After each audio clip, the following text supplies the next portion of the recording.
मला अतिशय आनंद आहे की वक्फ सुधारणा जे बिल आहे ते आता लोकसभेमध्ये मांडण्यात आलेलं आहे, त्याची चर्चा चाललेली आहे आणि मला विश्वास आहे की हे बिल निश्चितपणे पास होईल. खरं म्हणजे भारतीय संविधानाच्या प्रिएम्बलमध्ये जो सेक्युलर शब्द वापरला गेलेला आहे त्याचं प्रत्यंतर आपल्याला या बिलामध्ये पाहायला मिळतं. ओरिजिनल बिल जे तयार झालं होतं या ओरिजिनल कायद्यामध्ये अमर्याद अधिकार होते आणि चुकीच्या पद्धतीनं जर त्या ठिकाणी निर्णय घेतला तर त्या निर्णयाला न्यायालयात देखील जाण्याची मुभा नव्हती. आता या नवीन बिलाने ती मुभा दिलेली आहे, चुका सुधारण्याची संधी दिलेली आहे आणि विशेषतः वक्फ बोर्डामध्ये महिलांना प्रतिनिधित्व मिळालेलं आहे. 3 तलाक नंतर पुन्हा एकदा मुस्लिम महिलांना प्रतिनिधित्व आता वक्फ बोर्डात मिळत आहे. ही एक मला असं वाटतं की अतिशय प्रोग्रेसिव्ह पुरोगामी अशा पद्धतीचं हे पाऊल उचललेलं आहे.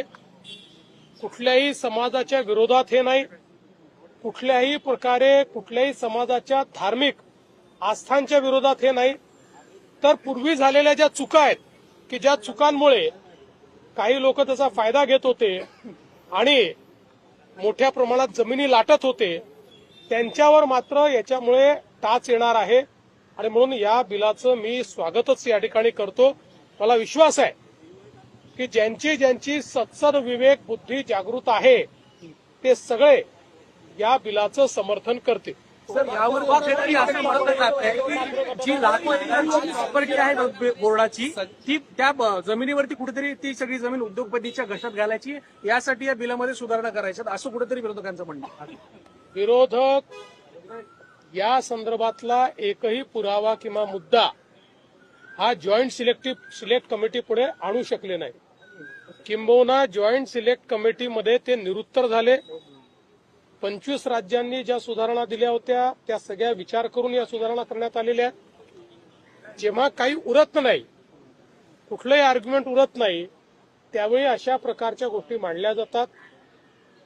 मला असं वाटतं की विरोधकांनी आपल्या छातीवर हात ठेवून जर निर्णय केला तर या बिलाच्या बाजूनेच ते निर्णय करतील, पण त्यांना केवळ लांगुलचालन करायचं आहे, केवळ मतांची लाचारी आहे, त्यामुळे पाय चाटायचे आहेत आणि म्हणून या बिला